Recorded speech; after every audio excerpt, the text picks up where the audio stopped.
Je dis bonjour et bonsoir à tous ceux qui sont connectés pour suivre notre émission.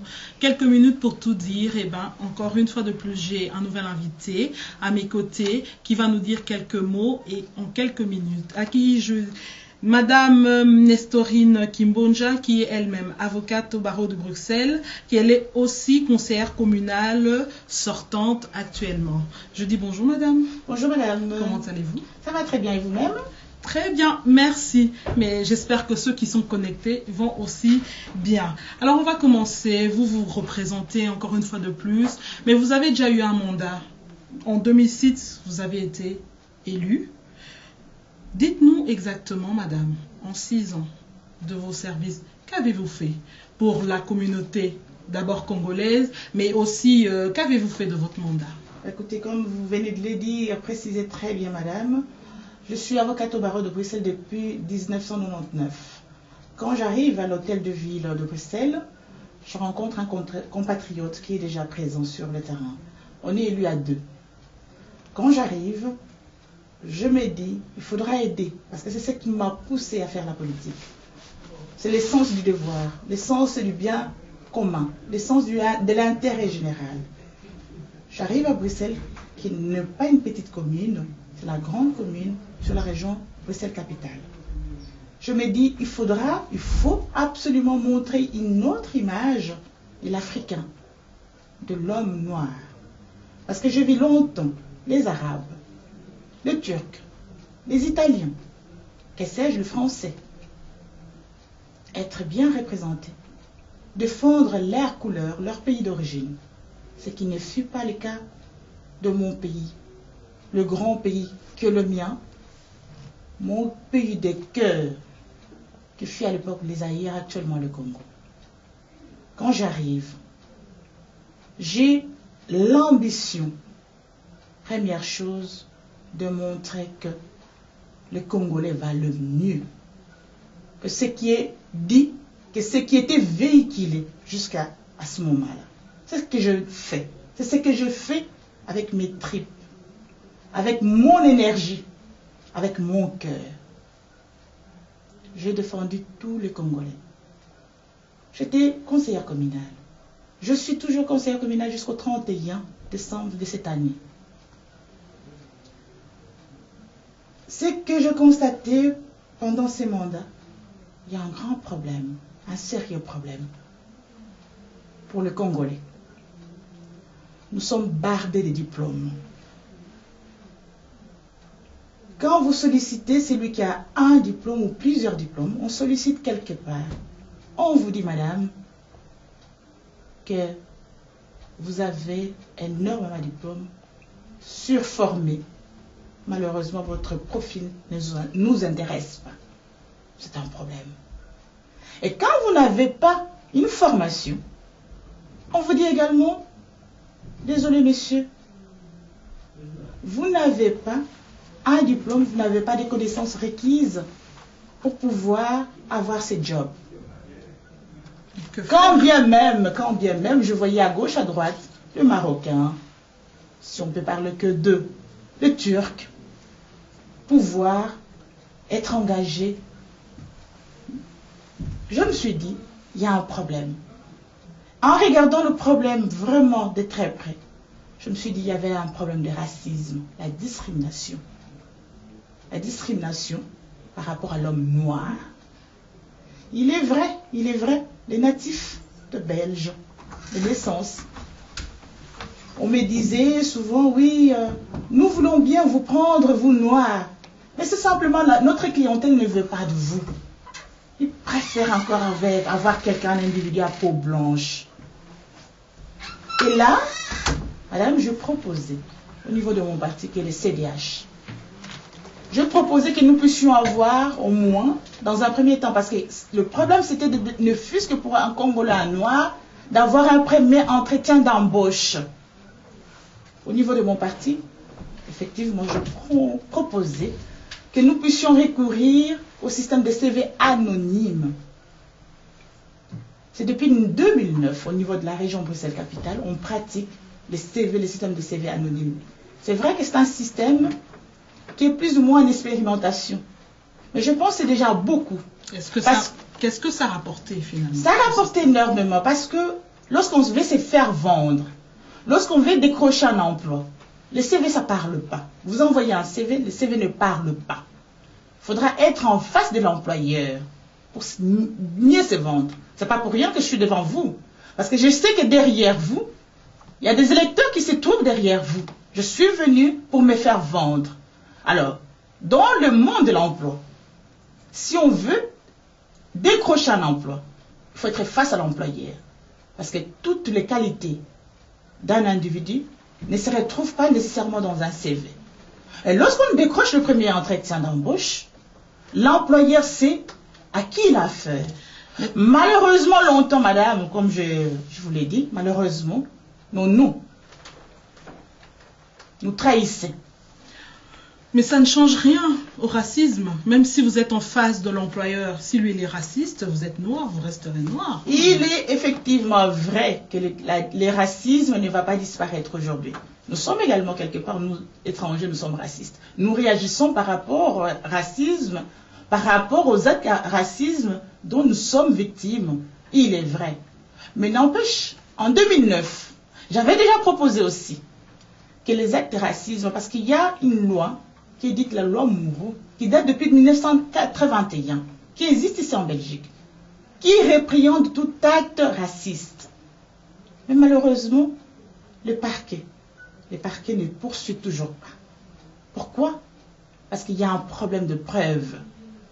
La victime n'arrive pas à démontrer qu'elle a été victime d'un acte raciste. Et je proposais au niveau de mon parti, chose qui n'a pas été retenue jusqu'à présent, je proposais au niveau de mon parti qu'on change cette loi Mourou qui dit que la victime, la charge de la preuve revient à la victime. Moi, je voulais qu'au niveau de mon parti, qu'on soutient le contraire. Que celui qui est auteur de l'acte raciste, c'est à celui-là qui doit prouver qu'il n'a pas posé cet acte raciste. Malheureusement, c'est des idées. Je pense, si je suis réélu cette année, je pourrais me faire entendre encore au niveau du parti pour dire, vous allez par exemple, je donne des exemples, madame. Allez-y. Vous trouvez un logement à louer. Vous téléphonez, chère madame, avec votre belle voix. Vous arrivez à prendre un rendez-vous. La voix est belle ou pas, l'accent reste africain. Non, pas nécessairement, madame, pas nécessairement. L'accent n'est pas toujours africain. Parce qu'avec nos jeunes gens, nos jeunes enfants qui ont étudié ici, qui ont grandi ici, l'accent, on ne le sent toujours pas. Parce qu'un flamand peut-être a plus l'accent qu'un africain noir. Vous arrivez à votre rendez-vous. Dès qu'on vous voit, madame, on vous dit quoi? L'appartement est déjà loué. Ça ne va pas, madame. Ça ne va pas. Il faudra que nous arrivions à poursuivre ces propriétaires qui posent de tels actes. Parce que ça, c'est justifié. Madame, le propriétaire est quand même libre de louer sa maison à qui il veut. Ah non! Du moment que le propriétaire a mis sa maison sur la place publique, du moment que le propriétaire a posé une affiche à louer, la loi est claire là-dessus. La loi qui dit qu'on ne peut pas juger un individu par rapport à sa facette. La loi est très, très claire là-dessus. Elle est claire en même temps, mais elle ne punit pas. Mais justement, madame, la question, c'est la charge de la preuve. On dit que la personne qui a été victime de l'acte raciste doit pouvoir prouver. Mais moi, je propose le contraire. Il suffit que une personne se plaigne au niveau du parquet. Il reviendra à ce moment-là à celui qui a posé l'acte, qui est répréhensible par la loi. Parce que nul n'est censé ignorer la loi. Nous tous, nous devons nous incliner. Que vous soyez propriétaire ou vous soyez locataire dans une démocratie, dans un état de droit, nous tous, nous sommes égaux devant la loi. Dites-nous quand même, à votre avis, si jamais vous êtes réélu, vous pourriez faire quelque chose de plus que vous n'avez pas fait pendant ces 6 ans? Oui, énormément de choses. C'est pas pour rien que madame, je me représente à nouveau. C'est pas pour rien. j'ai commencé 6 ans. En 6 années, 6 ans, c'est trop peu pour faire énormément de choses. Je vais poursuivre l'élan 6 ans. Qui m'a animé. C'est un enfant qui est né, qui va en première année. En première année, simplement. C'est presque une vie. C'est un début de vie. Madame, c'est pas un début de vie. Oui. Non, c'est pas un début de vie. En 6 ans, on a la base. Nous avons posé la base. Maintenant, il faudra bâtir la maison. La fondation a été faite. Mais, ça dépend de vous, électeurs. Si vous voulez que la maison soit érigée, la maison soit bâtie, il faudra absolument voter pour moi, pour que je poursuive. Je suis tout le jour sur terrain. La question qui revient régulièrement, c'est l'emploi. La question qui revient ensuite, c'est le logement. Madame, sans logement, vous n'êtes rien. Vous êtes un objet. Nous voyons régulièrement les sans-abri. Nous passons indifféremment. Mais c'est très bien votre discours, je l'aime moi-même personnellement, vous le dites si bien. Mais dites-moi si la sanction que les Congolais, dont les Congolais n'arrêtent de parler, s'applique à vous. Vous ne voyez pas que vos belles idées ne seront appliquées nulle part? Mais écoutez, première chose, madame, je comprends les discours actuels. Parce que moi-même, je l'ai entendu de mes compatriotes, mes chers compatriotes. Je l'ai entendu. Je comprends, je ne reconnais rien. Mais je comprends leur discours. Il est vrai, on a été élus nombreux. Il est vrai que beaucoup ont dessus, ce qui est normal. Mais la sanction actuelle de dire, nous allons plus voter pour vous, nous allons voter la NVA ou que sais-je, autre parti. Je crois que c'est une grosse... D'abord pour les nouveaux candidats. Nouveaux candidats. Les nouveaux arrivés. Oui, effectivement. On va leur donner les voix des anciens. C'est une grosse erreur. Je venais de vous dire, madame, que la maison, la fondation, une fois elle est faite, si vous abandonnez, malheureusement, la maison ne sera jamais érigée. Parce que les nouveaux qui vont venir aujourd'hui, si vous votez pour eux, dans 6 ans, vous allez leur dire la même chose que nous. Parce qu'ils vont simplement construire le base. Ils ne vont pas ériger la maison. Faites confiance. Je ne suis pas contre les nouveaux qui viennent d'arriver. S'ils ont des bonnes idées, ils sont le bienvenu naturellement. Mais simplement pour ceux qui ont accompli quelque chose de bien, pour notre grande, respectable communauté, je vous demande, je vous en supplie, de voter pour cela. Parce que je pense, il y a moyen, main dans la main, nous pouvons arriver à quelque chose. Les Arabes, ce n'est pas aujourd'hui. Aujourd'hui, nous disons tous, ah voilà, les Marocains, ils sont partout. Vous allez dans telle institution, vous ne trouvez que des Marocains. Mais ils ont commencé comme nous. Malheureusement, notre conscience à nous, nous qui avons été colonisés par le Belge, on devait se retrouver ici. Mais quand je regarde très bien, on ne se retrouve pas. Mais aujourd'hui, si nous disons, nous n'allons pas voter pour le nôtre, nous allons voter pour autre chose, ça sera un recul. Quel danger y aurait-il à voter la NVA? C'est aussi des partis comme vous. Chère madame, vous avez entendu, pendant les négociations pour former le gouvernement fédéral, celui qui représente la NVA, Bardo Wever, il est le premier à dire l'acquisition de nationalité en Belgique est trop laxisme, ou plutôt laxiste. Il est le premier à dénoncer également que les systèmes de sécurité sociale ici en Belgique favorisent la venue des étrangers. Madame, lorsque vous n'avez pas un travail, nous avons la chance de vivre dans ces pays. Vous émergez, soit du CPS, soit du chômage. Ceux qui ont des difficultés pour pouvoir trouver un travail, majoritairement ce sont des étrangers. La NVA prône la suppression de toutes ces mesures de sécurité sociale. Qui vont en pâtir? C'est les étrangers. Vous êtes citoyen aujourd'hui avec une nationalité étrangère. Vous voulez recevoir la nationalité belge.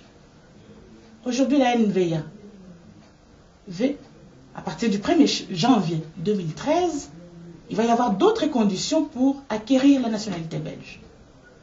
Madame, Mais vous donnez l'arme, au moins c'est clair. vous voulez donner l'arme à celui qui va vous descendre. Au moins c'est clair. C'est pas les Wallons qui viennent dire des choses qu'ils ne font pas. Alors qu'avec eux, c'est clair qu'ils ne veulent pas, ils ne veulent pas. Ils ne sont pas là pour Madame, voter. que ça soit le Wallon, que ça soit le Flamand, ils travaillent pour leur pays, pour leurs intérêts. J'entends, je circule, j'entends partout la problématique qui revient régulièrement, c'est la politique congolaise. On me dit au moins les Flamands disent des choses clairement, madame. Mais nous savons, au niveau du gouvernement fédéral, il y a autant de partis francophones, autant de partis flamands. Lorsque on forme un gouvernement, il y a un accord de majorité. Ces flamands qui sont dans le gouvernement, ils ont accepté, avalisé cet accord gouvernemental. Ils ne font que pratiquer la politique générale qui a été décidée entre partis. Ça, c'est la première chose. Deuxième chose, madame, pendant de longues décennies, je pense, depuis l'indépendance, la cession à l'indépendance de la Belgique n'a eu que le ministre des Affaires étrangères et des premiers ministres flamands. Qu'est-ce qu'ils ont fait pour le pays, le Congo, notre cher Congo, le pays que je porte dans mon cœur? Qu'est-ce qu'ils ont fait? Rien. Si je regarde encore au-delà de cela, au Congo, les ambassadeurs successifs qui représentent le royaume de Belgique, ce ne sont que de flamands.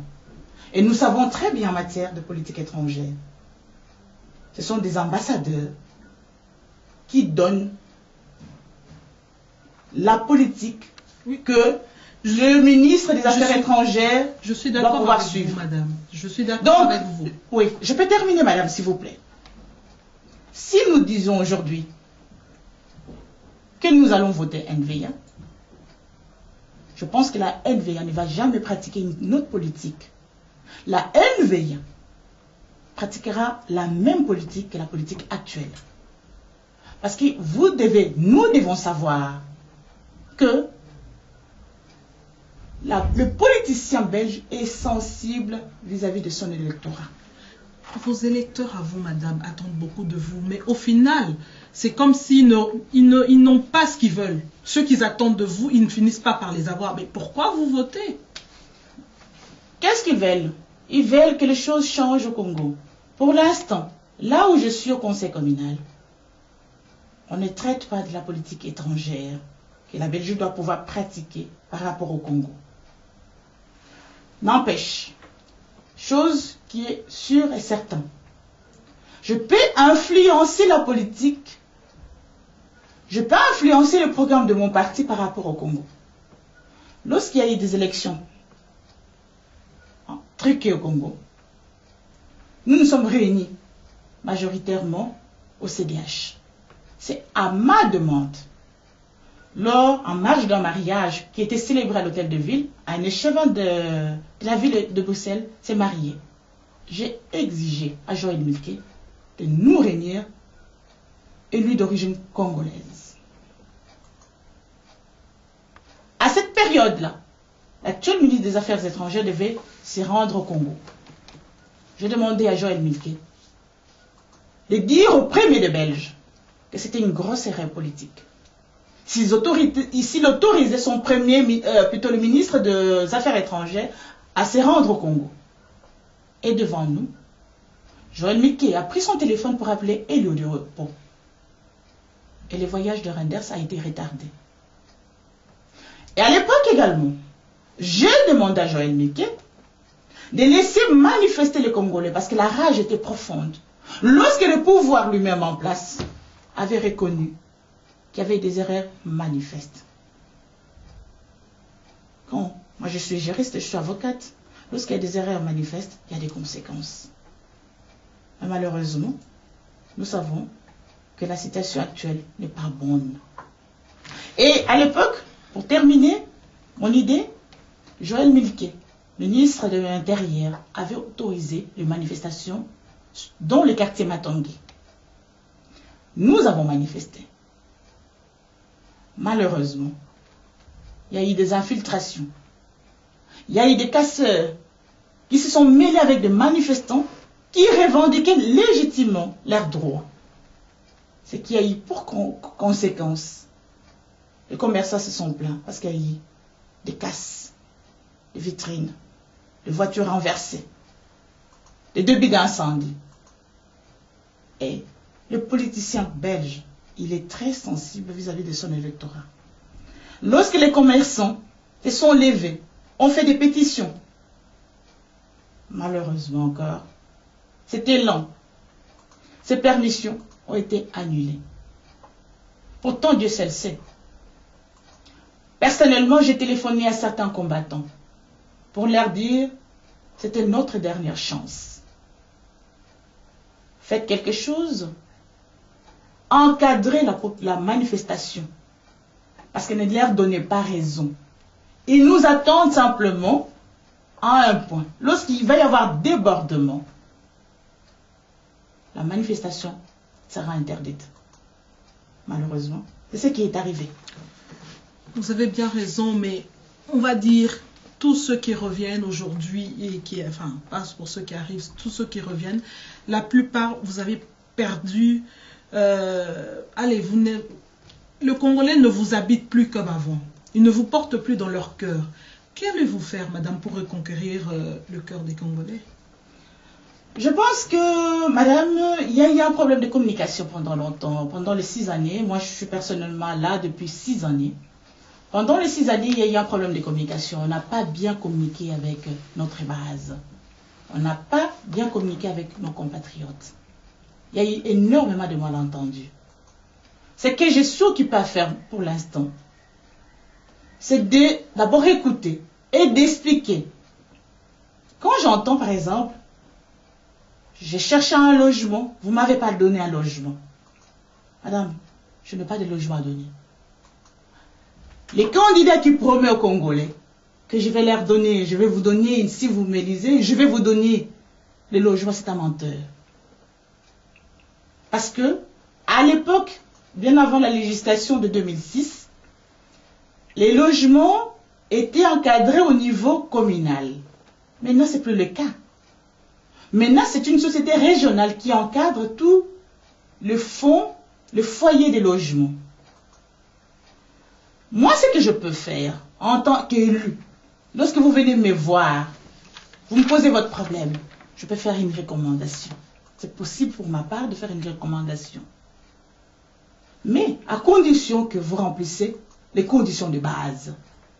Sans remplir les conditions de base, il m'est impossible, madame, impossible de pouvoir vous aider. Il est vrai que j'entends pendant la campagne ici que d'autres candidats disent « Appelez-moi après le 14 octobre, je vais vous trouver un logement. » Je pense que là, c'est de la démagogie pure et simple. Si vous entendez ça, mesdames, messieurs, dites que c'est un mensonge. Certains disent aussi que vous avez des postes, qu'ils vous ont élus, mais au final, là où vous travaillez, vous n'engagez pas suffisamment de Congolais. Madame, moi, lorsque j'ai été élue en 2006, on m'a donné un mandat. Je suis administratrice chez Vivaqua. C'est la compagnie des eaux. Là où je suis, ce n'est pas la société qui fait le recrutement. Le recrutement se fait via les sellers. Nous tous, nous connaissons les sellers. Là où je suis, on passe un examen technique par rapport à l'emploi qu'on veut pouvoir occuper. Puis, il y a un deuxième concours par rapport au certificat de bilinguisme. Parce qu'il y a Vivaqua. Tous les employés doivent être bilingues.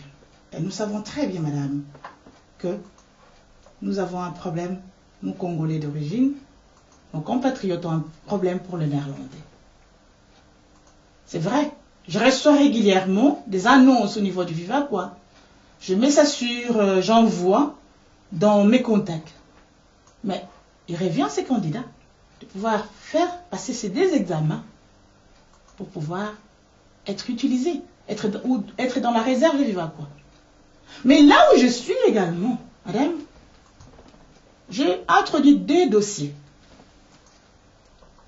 Le premier dossier, c'est par rapport à l'hôpital de Djouma dans le Bandundu. C'est des prêtres jésuites qui m'ont contacté pour dire qu'il y avait un problème d'eau au niveau de l'hôpital. Cet hôpital est devenu, dans le Bandundu, un hôpital de référence. Ils voulaient avoir l'eau. Lorsque j'ai introduit la demande, Vivaquois a accepté. Parce que Vivaquois fait des actes également humanitaires. C'est une intercommunale bicommunautaire. Au jour d'aujourd'hui, madame, ce projet a vu le jour. L'hôpital de Djouma est desservi. L'eau arrive jusque dans la maison. Il y a un deuxième projet que j'ai introduit. Nous avons au Congo un sérieux problème de canalisation d'eau. Parce que l'eau n'arrive pas, c'est vrai. Nos canalisations sont vieilles. Vivaquois me dit, nous avons la possibilité de commencer à restaurer les canalisations de Kinshasa. Mais à la seule condition que nous puissions être payés.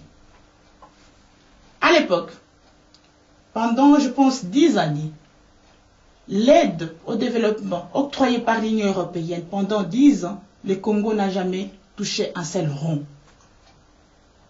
Par rapport à la politique pratiquée au Congo, l'Union européenne a refusé de payer l'aide au développement au Congo. Lorsque l'Union européenne a voulu lâcher prise, c'est-à-dire octroyer cette aide-là, pendant les 10 années, parce que c'était vers la fin. Lorsqu'un État n'est pas servi pendant 10 ans, l'État ne se retrouve plus, on le délaisse, puis on va voir un autre pays. Donc, vers la 9e année, la fin de la 9e année, Vivaquois, ayant appris ça, Vivaquois demande une seule chose. Que le Congo fasse un document pour dire que la facture de Vivaquois, lorsqu'ils vont restaurer les canalisations au Congo, la facture sera payée directement de l'Union européenne à Vivaquois. Chose, madame, qui est normale. Au lieu de transiter par Kinshasa, que l'argent revienne ici, comme l'Union européenne se trouve ici sur la région bruxelloise, il fallait absolument que Vivaquois soit servi à la base. Chère madame, le ministère de Plan au Congo a refusé cette solution. Et où est-ce que nous en sommes aujourd'hui? Nous ne savons pas avancer. Et comme le Cameroun l'avait introduit, le Cameroun était dans la même condition que nous, avait introduit une demande. Aujourd'hui, Vivaquois restaure les canalisations au Cameroun. Parce que les Camerounais, avec l'aide au développement, les Camerounais ont accepté que l'argent soit payé à partir d'ici. Chose que le Congo a refusé. Moi, je ne suis pas ministre congolais. Si vous connaissez peut-être des ministres congolais, si vous savez intervenir, peut-être madame, on arrivera peut-être à trouver une solution. S'il vous écoute, peut-être que celui qui est là actuellement arriverait à trouver une solution pour les Congolais. Mais on va parler de ce que vous allez faire maintenant. Quel est votre programme, puisque vous voulez encore être réélu? Madame, par rapport aux compétences qui sont les compétences communales, j'ai soulevé quelques points. Les premiers points, je venais de les dire dans l'introduction, c'est la discrimination. Discrimination en toute espèce. L'embauche. Discrimination des actes racistes. Moi-même, en faisant campagne, qu'est-ce que j'entends pas? On me dit, rentrez chez vous. Pourquoi vous faites la politique ici? Je suis victime quelque part. C'est pas une façon. La Belgique m'a accepté, je suis citoyenne belge, j'ai la nationalité belge. Malheureusement, j'ai perdu ma nationalité congolaise parce que le Congo n'accepte pas la double nationalité, ce qui est dommageable. Mais aujourd'hui, je suis belge à part entière. Je connais mes devoirs et je connais mes droits. Je vais absolument, comme je vous ai dit dans l'introduction, je veux que toute discrimination soit poursuivie au niveau du parquet. Et je vous ai développé. Je verrai que la charge de la preuve soit renversée. Ce n'est pas la victime qui doit pouvoir prouver que je suis victime d'un acte raciste, mais je verrai que c'est lui qui pose l'acte raciste qui doit pouvoir se justifier. Ça, c'est la première des conditions.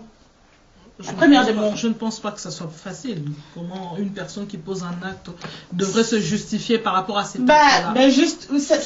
La preuve négative peut être acceptée. La preuve négative peut être acceptée.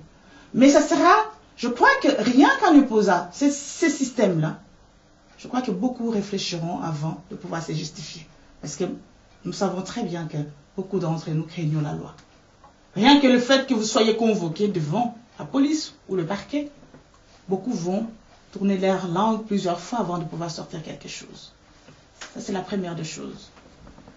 Deuxième chose, j'aimerais que l'emploi puisse, pour ma circonscription électorale, j'aimerais que l'emploi soit d'abord pour le Bruxellois. Tous les emplois qui sont sur la ville de Bruxelles. La ville de Bruxelles qui regroupe 1000 Bruxelles, 1020 Laken, 1120 Nederoverenbeek, 1130 à Rennes. Pour le job qui sont sur la ville de Bruxelles, pour les institutions qui sont installées sur la ville de Bruxelles, j'aimerais faire une discrimination positive pour ces Bruxellois-là. Parce qu'il est tout à fait inacceptable, madame, que nous puissions avoir sur Bruxelles-Ville 45% de jeunes au chômage. Et nous savons très bien les conditions pour pouvoir bénéficier des allocations de chômage ont été largement durcies pendant cette législature fédérale. Je suis maire de jumeaux, madame. Je vis sur la ville de Bruxelles. Lorsque j'ai eu mes jumeaux, j'ai eu du mal à trouver une crèche. Je suis allée, au début de ma grossesse, me faire inscrire. Mais, jusqu'aujourd'hui, mes enfants ont 9 ans. Je n'ai jamais trouvé de crèche, de place disponible. Parce que je n'en avais 2, en un coup. Donc, il fallait absolument que 2 places se dégagent dans une crèche immédiatement. Parce que je ne pouvais pas laisser un dans une crèche X, l'autre dans une crèche Y. Lors de la législature précédente, qu'est-ce que je fais? D'abord, pour avoir les adresses de crèches, j'ai eu du mal. Il fallait que moi, je parcours de mes propres moyens, d'un endroit à un autre, pour chercher des endroits où il y avait des crèches sur la région de la ville de Bruxelles. J'ai demandé, lors de cette législature, avec les chevines qui s'occupent de l'enfance, je demandais que cette information ne fût que soit centralisée. Ce qui a été fait. Aujourd'hui, vous êtes maire, vous êtes enceinte, il suffit de téléphoner à la ville de Bruxelles. On va vous renseigner, on va vous donner. Il y a une brochure qui a été éditée. Ça, c'est ma demande à moi. Ce qui a été fait. Ce n'est pas fini. Nous avons entendu énormément de choses ces dernières semaines par rapport à la démographie. Certains demandent la limitation de naissance, ce que moi je condamne naturellement, parce qu'on ne va pas rentrer dans la vie privée des gens. C'est un droit fondamental. Aucun politicien n'a ce droit-là de s'infiltrer dans la vie privée des gens. Nous avons des crèches de places disponibles qui ont été augmentées, mais ce n'est pas assez pour la population bruxelloise. Je demande tout naturellement la construction. On a construit des logements. Malheureusement, ils n'ont pas pensé aux crèches. Je demande qu'il puisse y avoir rectification à cet endroit-là. Parce que vous ne pouvez pas vous imaginer une dame, une femme qui doit pouvoir arrêter son travail, alors qu'elle est dans l'ascension de sa carrière, elle doit pouvoir arrêter son travail parce qu'elle n'a pas trouvé de place disponible dans une crèche. Je demande ça.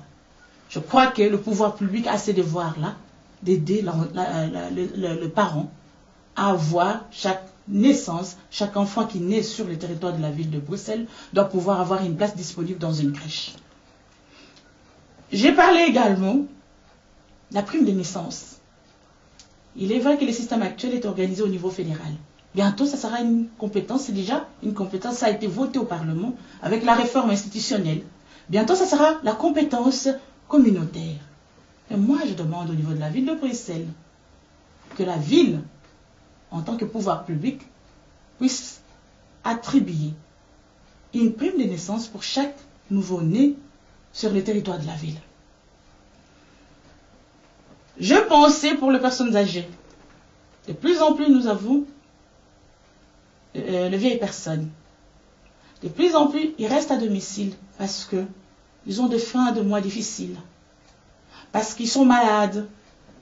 Parce que pour X ou Y raison, ils ne savent plus sortir. Nous avons le système actuel qui a été créé par les socialistes, le système de chèque sport pour la jeunesse. Je demande pour les personnes âgées qu'on puisse créer un chèque sport pour nos aînés. Et c'est bénéfique pour leur santé. Parce qu'une personne âgée qui reste immobile a plus de facilité d'attraper plusieurs maladies. Donc si nos personnes âgées peuvent sortir de chez eux pour pouvoir ne fût-ce que faire du fitness, je pense que la sécurité sociale va gagner énormément. Enfin, je demande également pour de nouvelles constructions, je demande une réduction d'impôts. Cette politique a été menée par le pouvoir fédéral jusqu'au 1er janvier 2012. Depuis lors, l'État fédéral ne donne plus de crédit d'impôt pour toutes mes nouvelles maisons construction qui économisent l'énergie. Je demande que la ville puisse faire cet effort parce que nous savons très bien que l'environnement, l'effet de serre, nous décrions, il y a énormément de sommets qui se tiennent au niveau mondial. L'avenir, c'est notre planète. Nous devons aujourd'hui, nous avons ce devoir de plus ou moins épargner notre planète. Lorsqu'une maison consomme énormément, nous savons que c'est quelque chose de nuisible pour l'environnement. Si on peut, le pouvoir public, la ville de Bruxelles, peut octroyer des crédits d'impôt parce que pour construire une maison qui ne consomme pas beaucoup, ça a un coût, naturellement. Si l'État, la ville de Bruxelles, peut contribuer d'une façon ou d'une autre, en octroyant, par exemple, le précompte, le cadastre, en faisant baisser les cadastres pour ces maisons-là, je crois que c'est une bonne chose. Merci. Voilà là mes idées.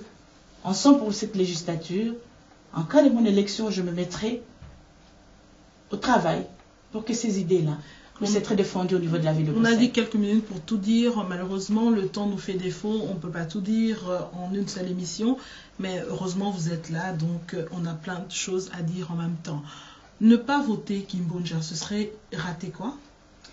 Ne pas voter Kimbonja, ce serait rater votre avocat. Votre avocate qui vous défend depuis 2006.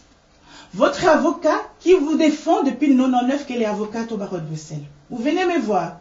Peu importe que vous ayez des honoraires ou pas, je vous défends. Tout Congolais qui arrive, qui frappe à ma porte, qui me sollicite, je suis là, à l'heure et à temps. Ça sera rater votre avocate. Voter Kimbonja, ce serait gagner quoi d'exceptionnel? Voter Kimbonja, ce sera gagner le respect. La diaspora congolaise respectable a besoin d'un individu qui parle, qui n'a pas froid aux yeux. Chers compatriotes, je vous parle, je n'ai pas froid aux yeux. Je dis des choses clairement. Je dis et je fais ce que je dis. On va se quitter avec ces mots. Vous dites et vous faites ce que vous dites. Et dites merci madame pour vos mots. Et ben, la mission est terminée. Moi, je vous retrouve la prochaine fois, comme je le dis toujours, avec un nouvel invité et au prochain numéro. Restez branchés sur Dias Congo. N'oubliez pas, cliquez sur TV. La télé est en direct. Écoutez la radio. Quand vous cliquez dessus, la radio est aussi en direct. Merci et au revoir.